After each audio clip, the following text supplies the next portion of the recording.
मुलांना जर अशा छोट्या-छोट्या गोष्टी करून दिल्या ना, तर ते खूप खुश होतात. माझा मुलगा नक्स तर तो म्हटला, की "मम्मी एकदम छोटीशी मिनी आईस्क्रीम बनव."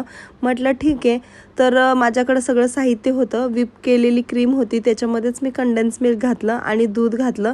दुधाने काय होतं, की एकदम अशी क्रीम लागत नाही. आईस्क्रीमसारखी लागते. म्हणून मग दूध नक्कीच घालते मी आणि आता हे छान असं स्मूथ करून घ्यायचं आहे. कारण जी क्रीम आहे तर त्याचे लम्प्स नाहीत राहिले पाहिजे.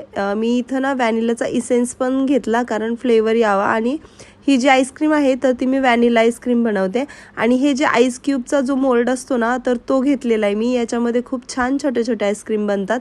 हे सगळं मिश्रण अशा प्रकारे मी याच्यामध्ये ओतून घेतलं आणि मी ही आईस्क्रीम आहे ना रात्री बनवून ठेवली होती. म्हणजे रात्री बनवली की मग उद्या सकाळी खाण्यासाठी रेडी असते आणि म्हणजे मुलं आता सुट्ट्या आहेत म्हणून जरा उशिरा उठतात.